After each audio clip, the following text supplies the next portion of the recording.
Hi there. Welcome to the very first inaugural episode of Into the Fog, a weekly episodic Dead by Daylight podcast featuring myself, Running Man, full-time Twitch streamer, and Killer Main in Dead by Daylight, and my gorgeous co-host, DanInaHurry. Introduce yourself, Dan. My name is Dan, Survivor main, full-time streamer as well, memer. I like to have a good time. And what do you play in Dead by Daylight, Dan? Survivor. You're a Survivor main, correct? Yeah. Correct. And I'll use any Survivor that has a flashlight because I think it's the best item in the game. Best item in the game. That'll be an episode. That'll be a future topic for a future episode. Is the flashlight, in fact, the best item in the game? An opus by DanInaHurry. No, so basically the two of us, we both share a very, very similar view of the game, very objective. Both of us substantially play the other side. Like, I call myself a killer main. Dan calls himself a survivor main. We still both play a very, very fair amount of the opposite side. So we tend to have basically like a good, wide, open-minded view of the video game, right? Both of us have talked at great length off stream, offline, off podcast about the us versus them mentality that the game kind of tends to breed. And we both tried to like supersede that and really look at the game from an objective perspective, which leads me to why did we decide to create a podcast? Well, basically, we're just trying to have conversations. We're both very passionate about Dead by Daylight. There really doesn't seem to be a whole lot going on in the community as far as like consistent weekly podcasting. And we thought, hey, we're a couple of guys. We're not technical masterminds. We're not top of the global leaderboards, but we enjoy the hell out of the game and we enjoy the hell out of the community. Why not maybe just pick a few topics, bring on a guest, and talk about Dead by Daylight?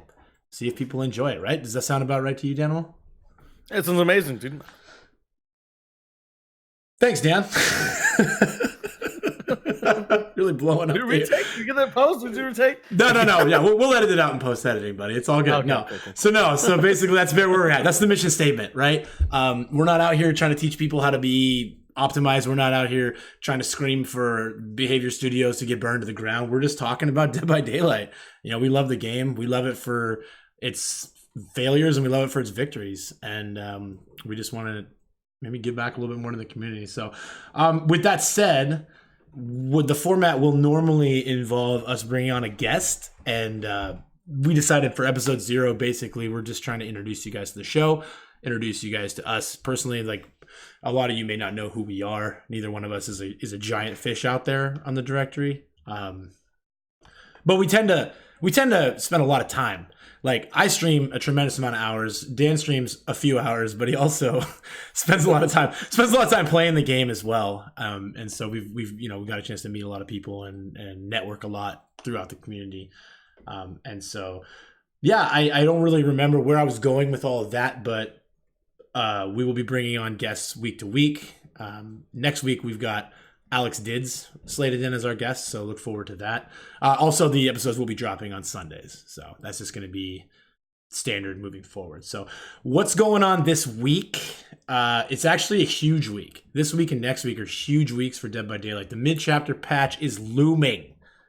Looks like if past release cycle norms are to be continued, we should see the patch on Tuesday morning.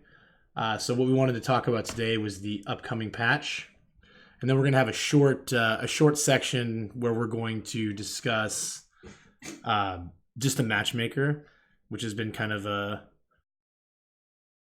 point of interest in the community as of right now. Things are a little weird in matchmaking world, and then afterwards, normally we would take questions, and we will have an email address provided for you in the link description of the podcast where you can email us your questions and possibly be featured on a future episode of Into the Fog. And after that, that'll be it. And then we'll kind of go on our merry way and probably go play League of Legends. Am I right? Ooh, Am I right? League of Legends. Yeah, we do love that League of Legends. So, Dan, let's talk about the patch, dude. What's coming up? So we got the Doctor update coming up.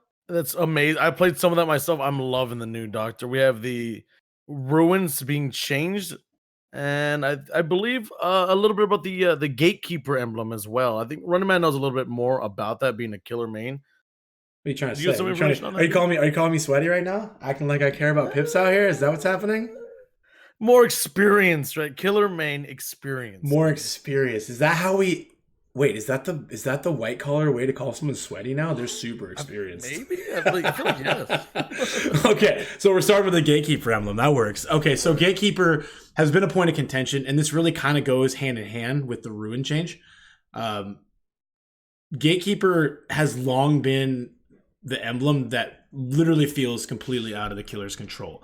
It's based around the duration of the generators staying alive, and anybody who's played any substantial amount of killer at purple and red rank knows that those first two gens go like lickety split. Like, it's insane how quickly they can go. First chase, you can pretty much, if you're not running Ruin, you can expect to lose two gens, and I know because I don't run Ruin. So basically the way that the Gatekeeper used to work is it tracked, you got bonus points for 5 generators. Honestly, I feel like as a podcaster, I should have better numbers. I mean, I don't have the documents in front of me, but essentially it counted your points off for having 5 gens up. And then each time a gen finished, so you get points for 5 generators, then a generator finished, then you get points for 4 generators, 3 generators. Those points kept track for the first 9 minutes of the trial. With the Gatekeeper emblem update now, it's going to keep track of 7 generators. So essentially, in the old emblem system, those first 2 generators you lose in the game mean nothing now with the Gatekeeper change. Like, they don't mean nothing, but you're back where you started before after the first 2 generators are completed. Does that make sense, Dan, what I'm saying? Sounds amazing, actually. That sounds like a really good change for killers. Right, yeah. So basically the first 2 gens, if you were pipping before with Gatekeeper, you're going to do really well now because the first 2 gens relative to the original Gatekeeper mean nothing. So, also you're going to be awarded bonus points for stopping the exit gates from being open. So that's another, like, it's not just the first 9 minutes of the game anymore with Gatekeeper. Now you got bonus points if you don't get them. Like, basically, even if they finish all the gens, if they don't get the gates open, you're going to get bonus points. So unfortunately, the Gatekeeper emblem changes were not working properly on the PTB, so I was unable to test exactly how pip or point distribution worked. So I'll be interested to try it out more. I think that, again, with the Ruin changes, like, this should kind of ease a little bit of the anxiety for killers that relied a lot on Ruin to stop those first couple gens, because now if your goal is pipping, the first couple gens shouldn't make much of a difference.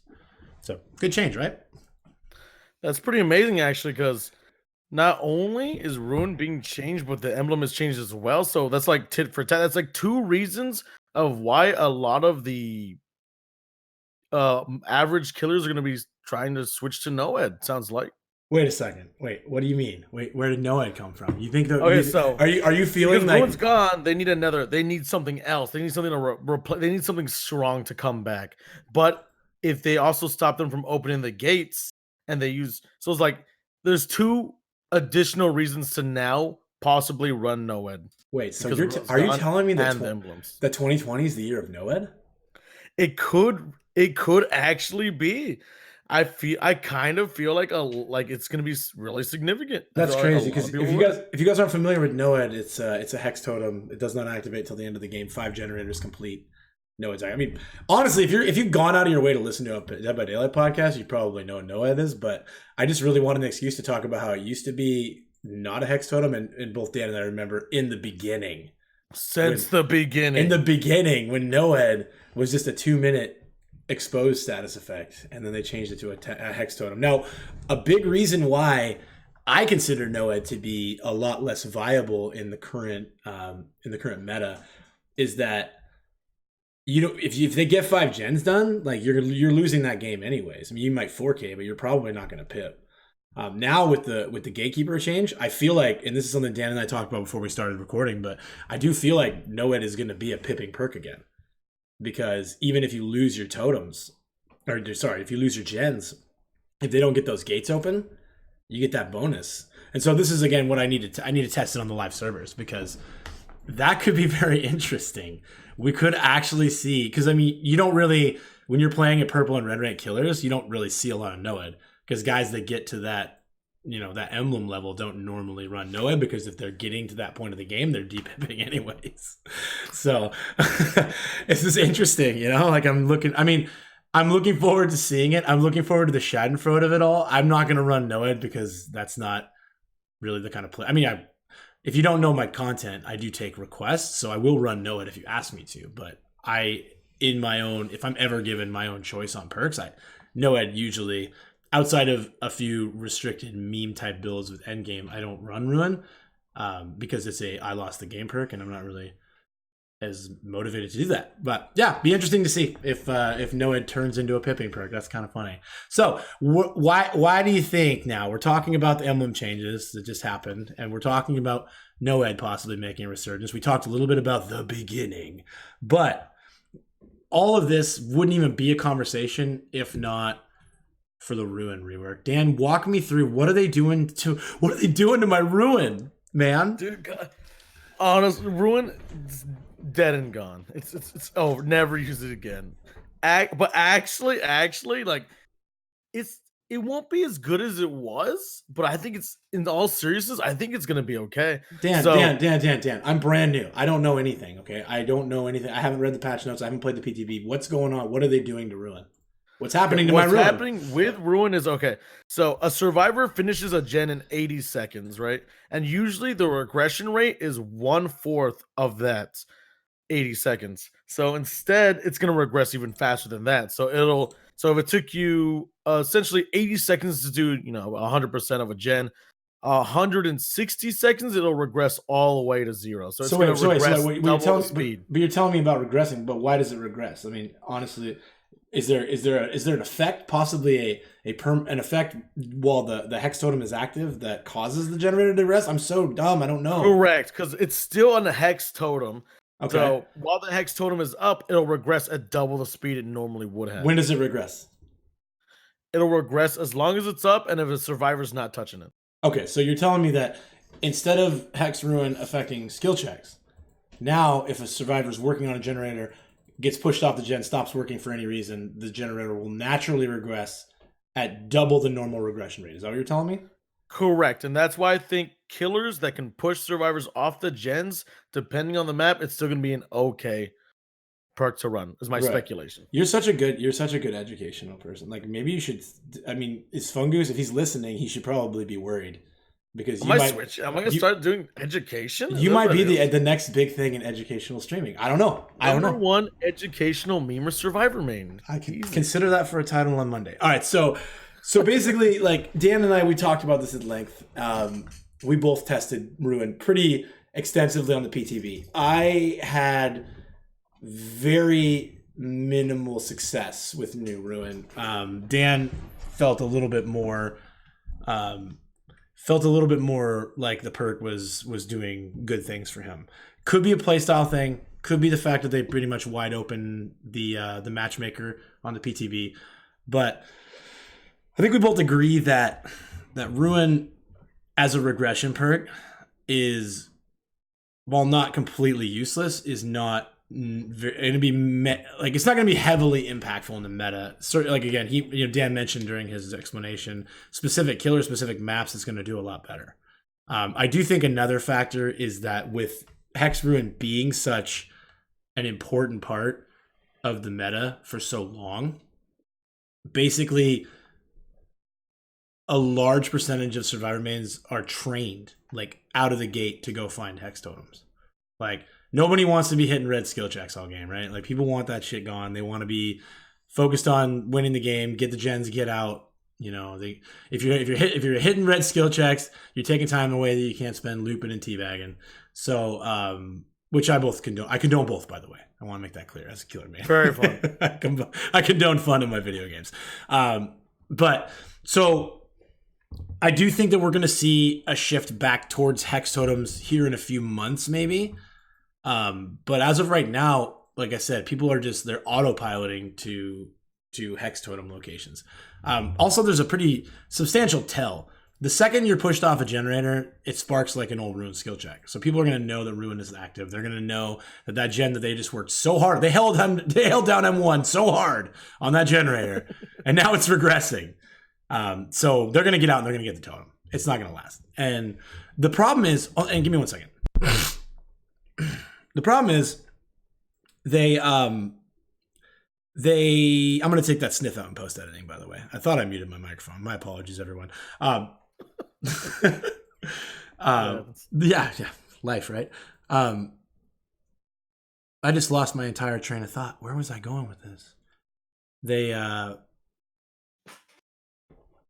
regression perk. I was talking about regression perk.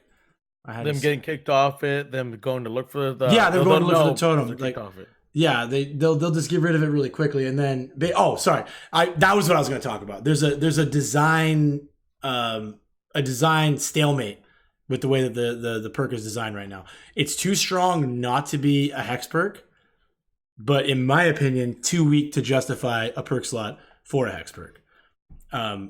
Ruin never lasts outside of a few maps, a few very specific spawns. Ruin never seems to last very long. Never seems to get long-term impact on the game. And that's because people cleanse the totem. Or people that are so used to doing red skill checks have got their skill check game on point, and they just focus up a little more and they bang out the great skill checks, right? So essentially, I just lost my train of thought again. Am I literally the worst podcaster that's ever tried to do this before? So walk me back, Dan. Help me out. Pull me out of this hole. So good thing. Luckily for you, this is episode 0, so it's fine. So I'm not fired. I'm not fired yet, right? You're fine, dude. So I mean, maybe Dead Edge will take your place one of these days, but for now, you're fine. Oh yeah, I was talking about the design loop. Yeah, Dead Edge, man, watch your back because your son is always ready to take over. No, the design loop basically comes into it's going to get cleansed. You're not going to have a lot of value out of it. Oh, sorry. So what I was saying is Ruin, we all knew was going to get cleansed pretty early. And you basically, I mean, Monto made the phrase famous, just slow the game down just a little bit, right? Like nobody expects Ruin to last the whole game. But you trade that perk slot for that early game slowdown. You're not getting that early game benefit out of the new reworked Ruin. The new reworked Ruin really starts to help you out if you get into like a 3-gen situation, or you get yourself into a situation where you're shoving people off gens a lot. So to me, it's too weak to justify a perk slot because it's probably going away in the first 2 minutes of the game. And how much regression is really going to happen in the first 2 minutes of the game? I mean, if they get 40 seconds on a gen before let's say you spawn in on a large map, they're working on the gens. It takes you 40 seconds because you're the clown for some reason. It takes you 40 seconds to get from one side of the map to the other, shove them off the gen, right? That's 40 seconds that they worked on that gen. It's going to take 80 seconds to regress it back to 0. Does that regression even happen before somebody finds the totem? In most games, probably not. Okay. And then if you're listening and you're a hardcore survivor man, you're like, well, you just use the hillbilly, and he'll get there in no time. Well, yeah, but the hillbilly didn't need Ruin in the first place. That's the whole point. That's very true. It's the killers that need it can't protect it. The killers that need it aren't going to get the benefit. So it just kind of. But again, and don't take me saying the killers that need it as me saying that I think that Ruin is needed. I do need to make that very clear.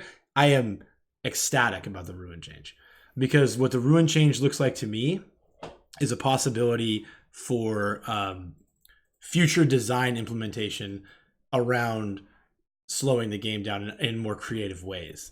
Hex Ruin is a gamble. It's a set it and forget it perk. You don't do anything individually to influence the pace of the game. You set it out there. You hope it doesn't get cleansed. It's a passive ability, right? With Ruin not being a factor anymore, they can look at other ways to slow the game down via perks, via add-ons, via killer powers, via new objectives. There's a world of possibilities, but I mean, anything that they try to implement has to consider, what about Ruin? And then when you think about the insane amount of slowdown perks we have in this game, like to combine with Ruin, it's already insane to think about. Like you combine Ruin, Pop, Thana, Sloppy on a killer that can move. And like, how do people even finish those games? You know what I mean? Like, it's insane. Like, so now Ruin's not a factor.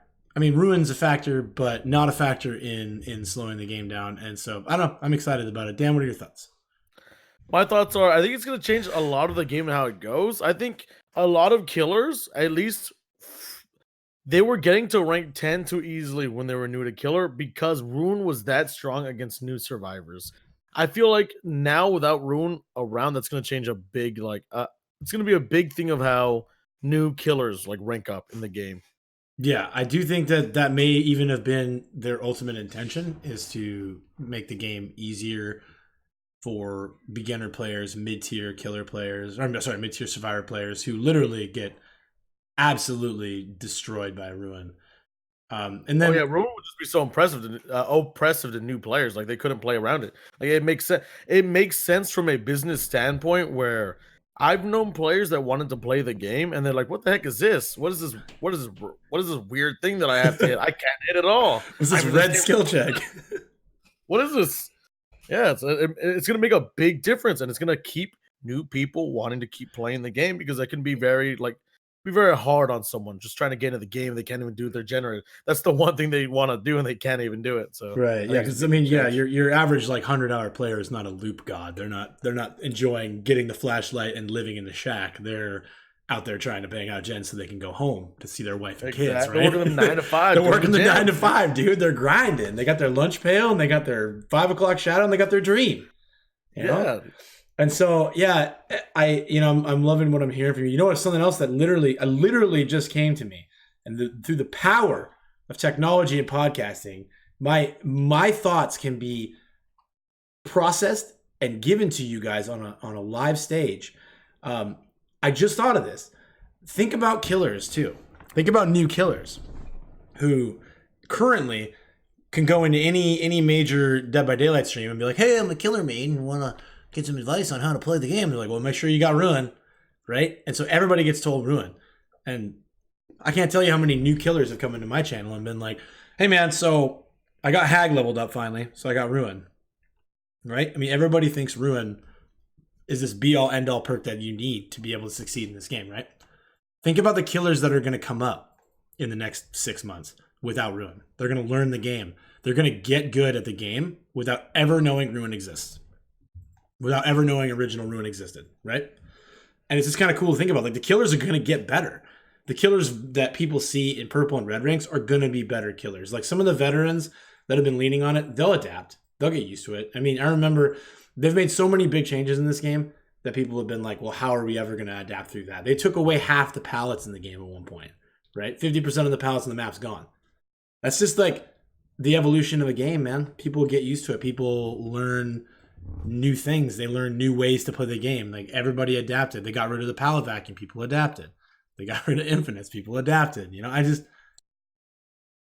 those things are so strong. Like, double the pallets. Honestly, you can just camp pallets, and for 5 gens, like, there's so many pallets. But people didn't know what they were doing yet. They didn't learn the game. People didn't learn how to optimize. Like, some of these people hadn't invented these techs. They hadn't learned efficient, optimized looping. And as the game evolves, changes happen that push people in different directions to be better at the game. I mean, they removed half the pallets, and people still succeed.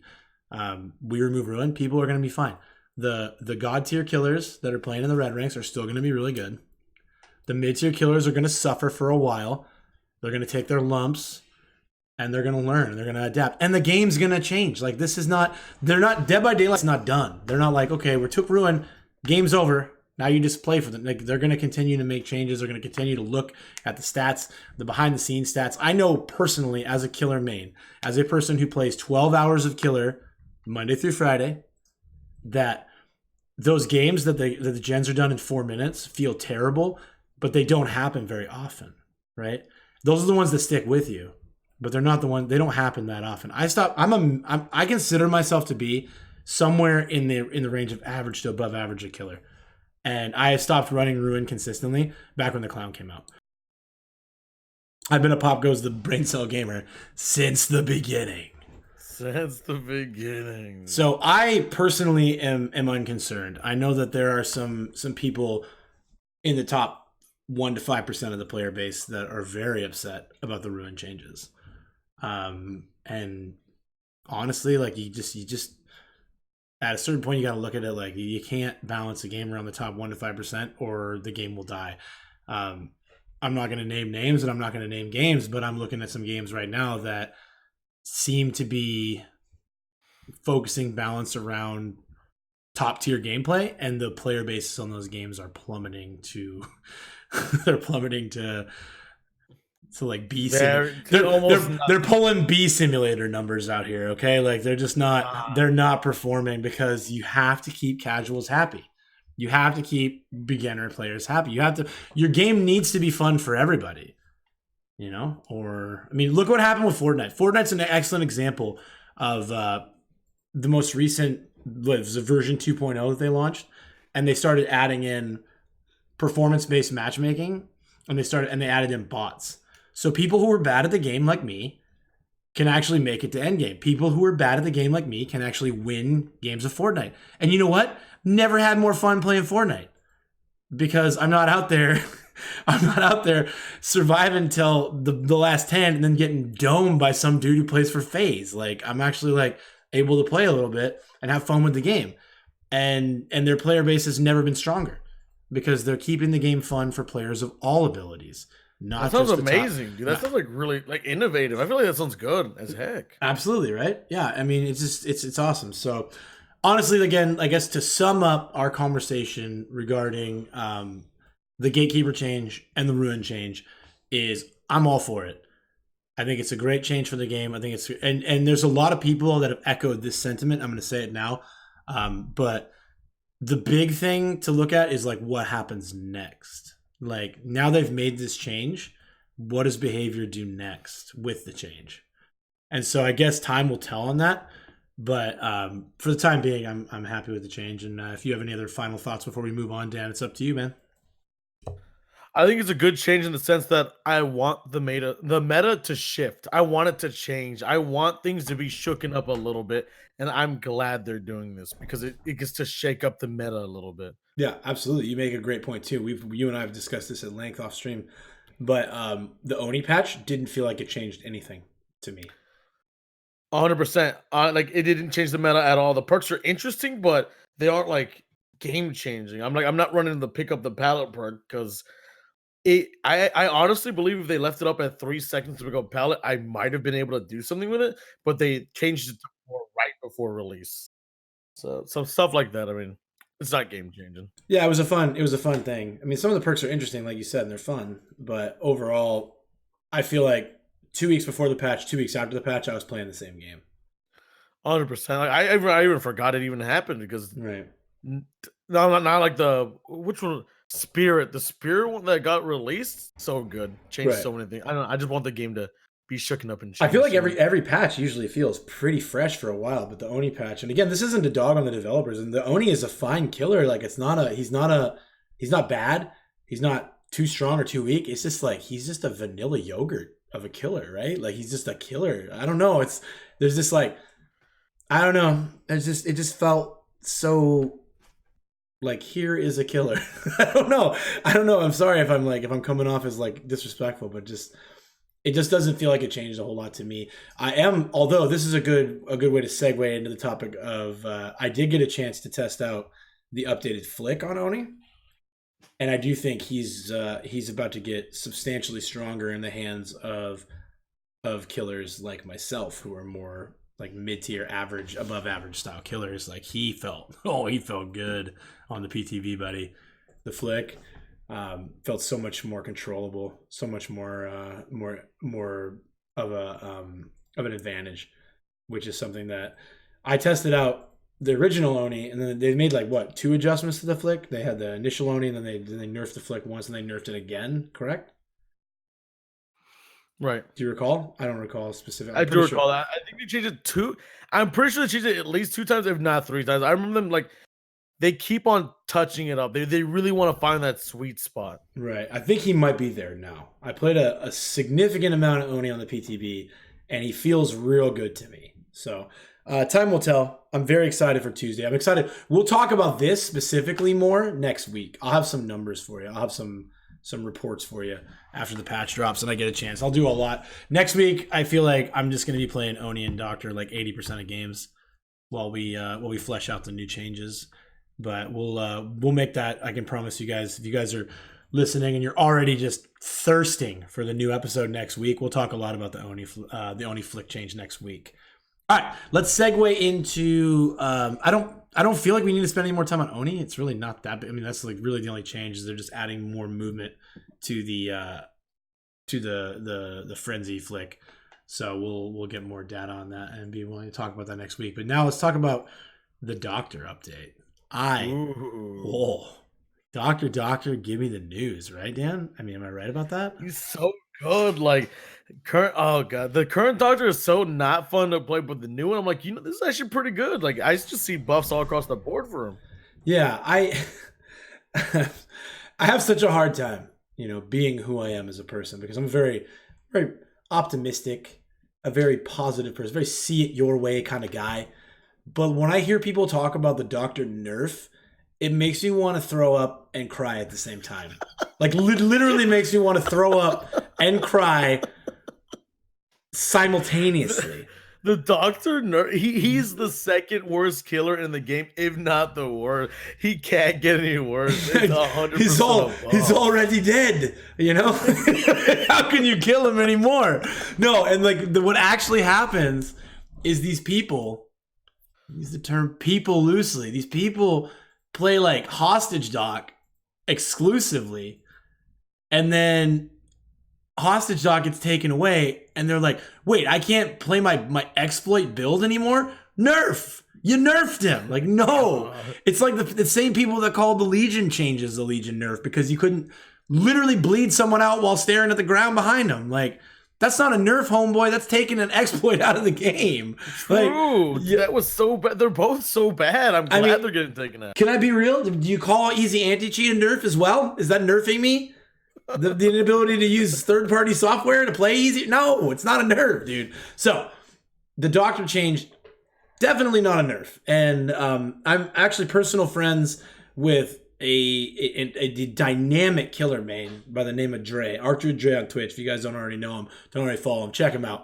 He's going to be your guy to check in with this next week because he is like the Doctor main on Twitch that I know of. I mean, and he was very, very uncomfortable initially hearing about Doctor changes because he was making somehow, some way in this actual timeline we're living in, he made the old Doc look real good.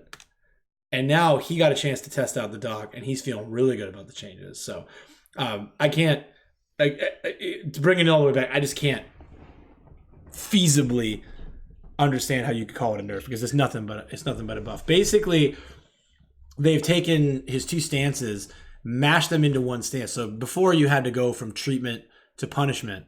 Treatment mode, you shock, you moved at 110. Punishment, you struck M1 strike or R2 strike if you're a console gamer at 115, and they just mash those together, and he always moves at 115 now. And then his secondary ability is called Static Blast, which is basically, Dan and I jokingly call it an ultimate because every minute you just like blast your entire tear radius, and it takes any survivor in that tear radius, bumps them up one tier of madness, and gives you their location. It's so good with whispers. It's so nice. Yeah, you guaranteed value out of your ultimate if you have whispers, right? And then like the tracking, the tracking before was so random. Like you never knew when somebody was going to shout and give you some information. Now you've got all that intel directly in your own control, and that's so cool. And I love it. People that tested out the Doc on PTB were probably disappointed with the amount of time the cooldown was between when you could shock and when you could strike.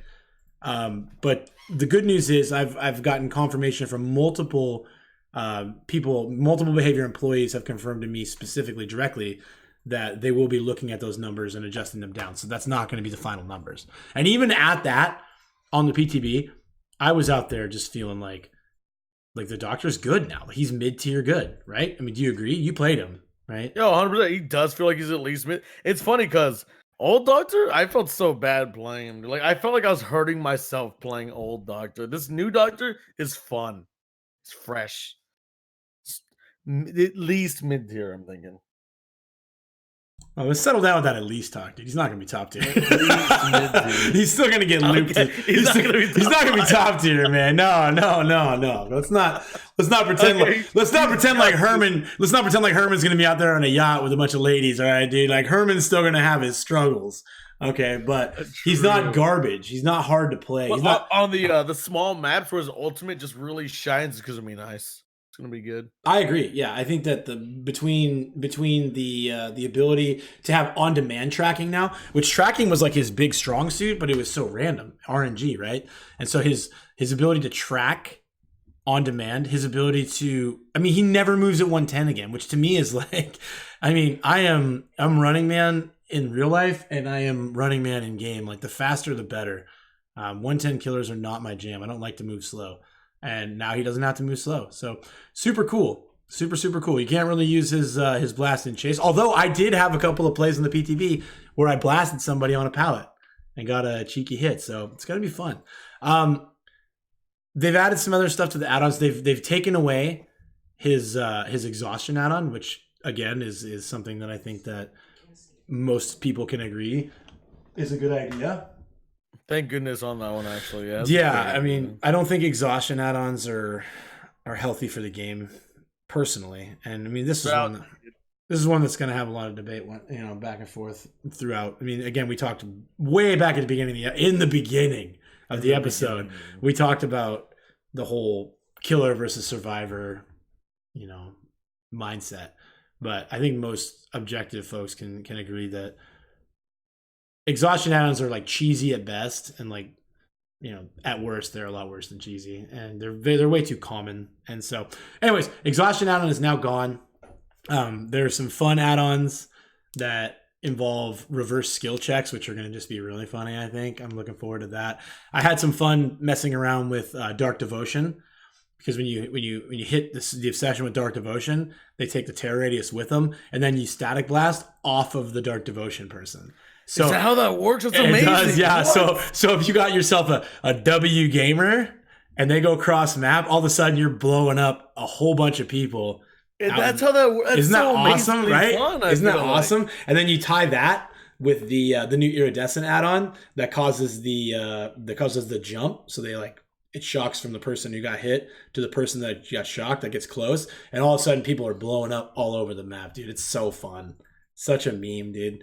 And you know me, if it's a meme, like I'm gonna live in that meme.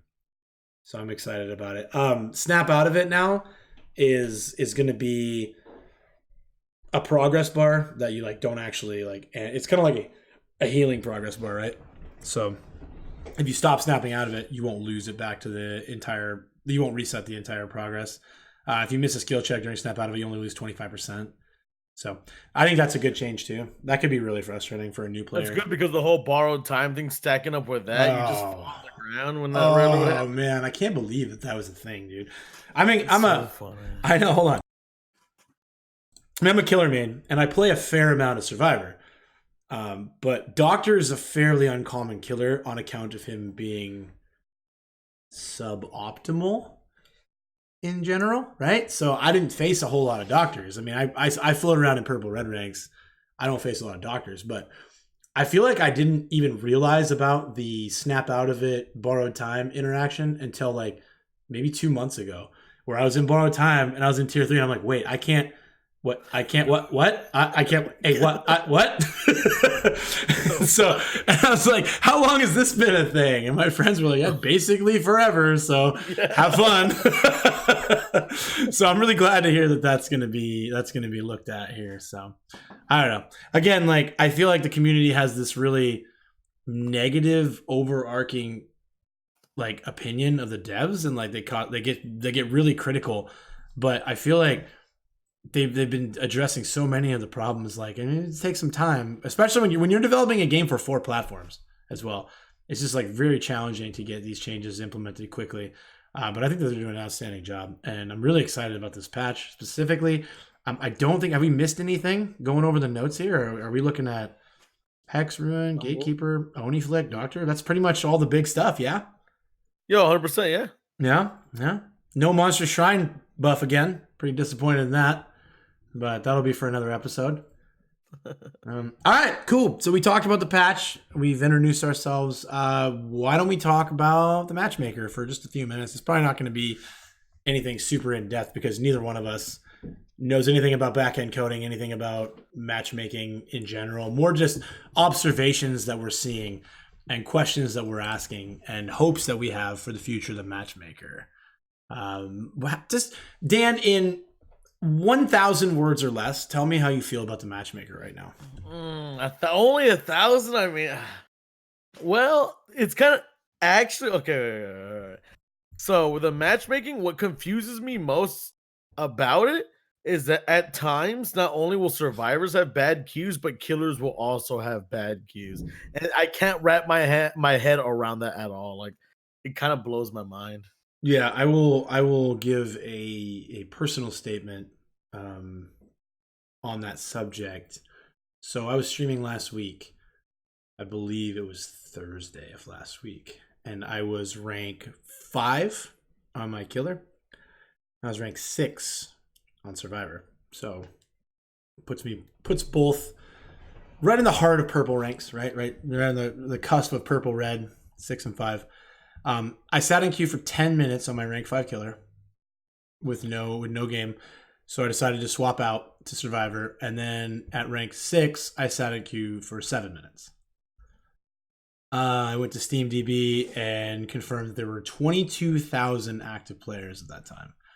Something weird was going on in the matchmaker. And I don't know if it has to do with region locking. I don't know if it has to do with the dedicated servers and trying to get people funneled into the right servers, but when there's a 10-minute wait on the one side and a 7-minute wait on the 4 side, I feel like something is, and it's all the same rank. There's no, I mean, the only thing I can think is that I was solo as survivor, so maybe they were finding it hard to slot me into a decently ranked game as a solo survivor, but it was really weird. And I feel like matchmaking was always very predictable in this game, has been for a long time. Killer queues are very volatile in their length. Like, they can get really long as you're the one side. Survivor queues have almost always been instant, outside of maybe like one event that was more survivor sided. I believe the the moth event? You know what I'm talking about? Oh yeah, was it the moth event? Yeah, that one. It was actually easier to farm points to survivor, and so it felt like a lot of people sat on survivor for that event, and the killer queues were choice. So fucking the moth meme came out, and I think a month later that lamp thing came out. So I thought it was really good and funny timing by them. That's true. I mean, to go back, the lamp event right around the moth meme getting like peak internet validity. They were really so good. I missed them. It's so good. Created some great memes in the DVD community for sure. But what I was getting at is, like, outside of that, which basically was this event is better blood point farming wise for survivors. Basically, survivor queues have always been better than killer queues. And now we're seeing a paradigm shift where it feels like killer queues are better. I hear a lot of speculation that it's because all the killer mains are quitting. I don't think I believe that. And there are a couple reasons why I don't buy that theory. Number one, I'm pretty well ingrained in the Dead by Daylight killer community, and I have not heard of a single killer player who's left the game. Outside of, I mean, I guess that's not true. There are a couple people that have left that, for various reasons, but my network seems to all be going strong, right? I don't think that behavior would make a change to Ruin like they're making if they were afraid that losing killer players was going to kill the community, right? Do you agree? 100%. That makes so much sense. If they were losing all their, because they have access to all the statistics, if they were losing a bunch of killers, they would not say, okay, let's finish them off and take care of Ruin. They're already dead. Yeah, they're already gone. Dude, killers, they're fine. Like, there's nothing for them to worry about. So much so that they're like, you know what? If we change Ruin at this moment in time, killers won't skip a beat. They're going to keep playing the game.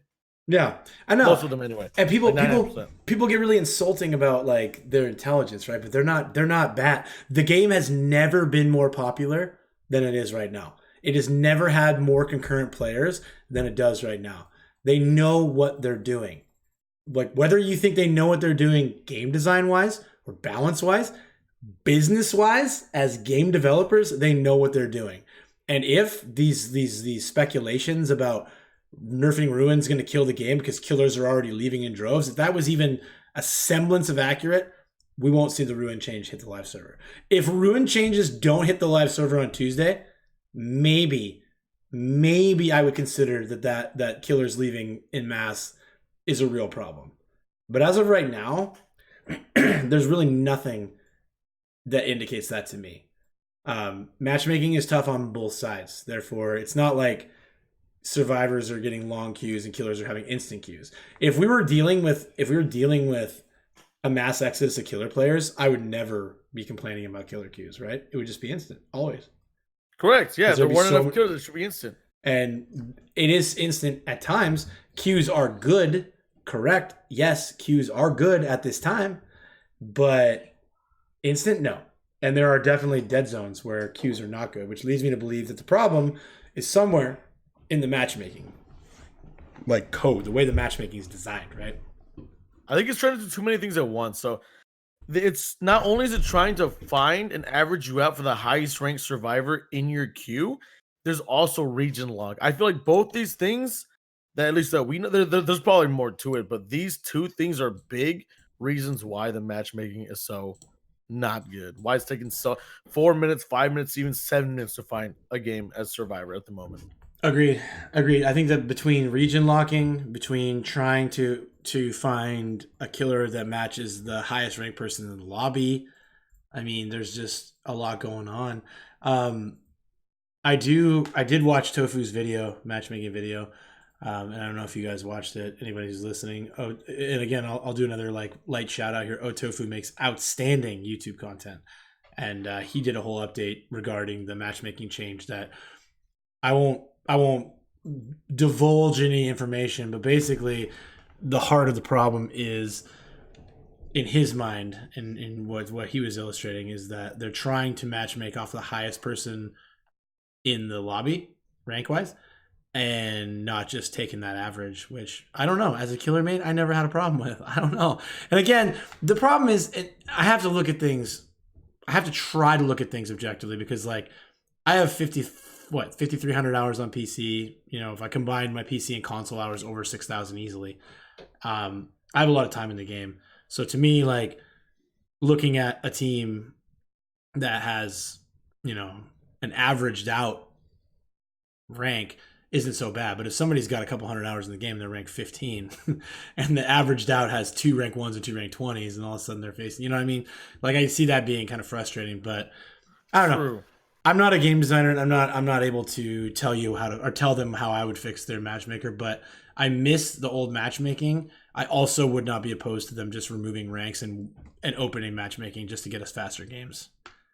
Because like right now, queues are bad across all platforms, across all ranks. And if there's anything, and again, I know I've been banging the drum that the game's never been healthier than it is right now, but if there's anything that could actually kill this game, I do feel like it's wait times. It's queue times. Takes far too long to get into a game.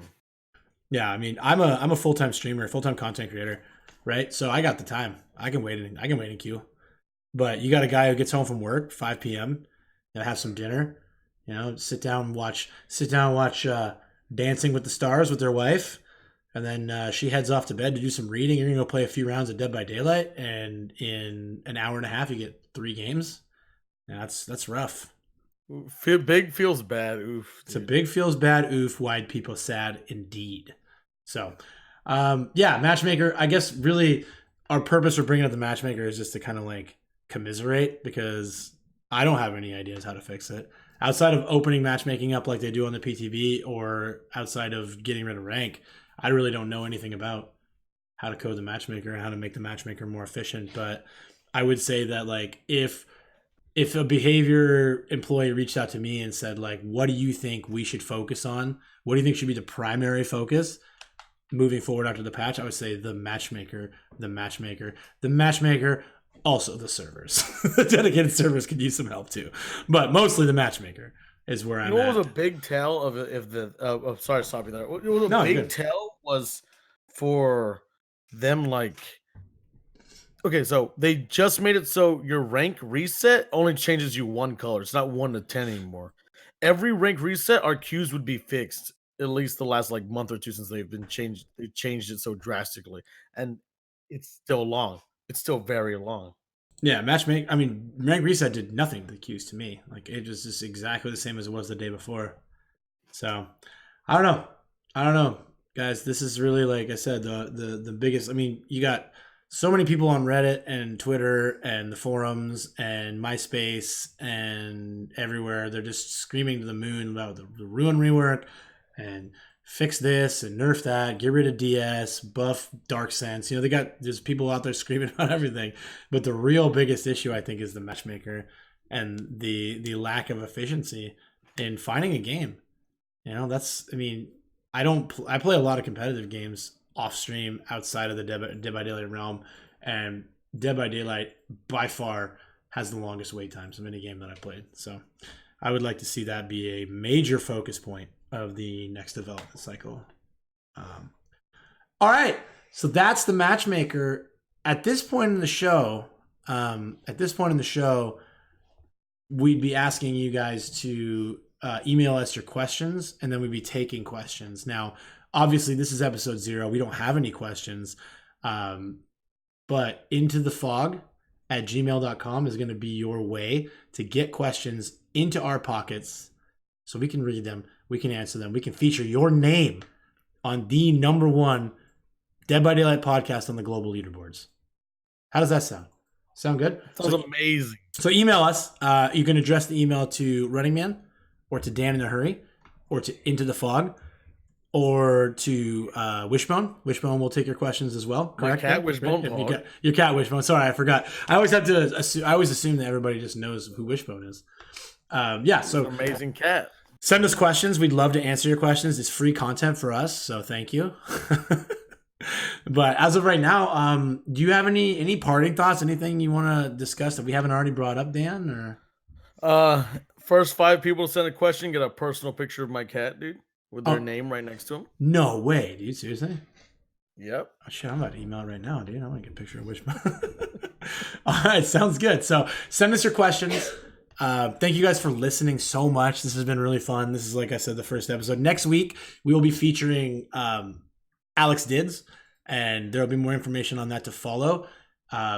Also, we'll be discussing and breaking down the patch, which theoretically should go live on Tuesday. So we'll have a few days worth of streaming, recording, testing, enjoying the new content to share with you guys. Yeah, we've been Dead by Daylight's, but we haven't been Dead by Daylight. We've been Into the Fog. I've been Running Man. He's been Dan, or DanInaHurry. Right? Check us out on Twitch, twitch.tv/runningman, twitch.tv/DanInaHurry. Check us out on Twitter. I'm not going to tell you, the socials will be in the description of the channel. Follow the podcast Twitter. Send emails to the podcast email. Send us giant monetary donations so that we can buy a yacht and head down to the Bahamas. And thank you guys so much for listening, and we will see you in a week. See you next week.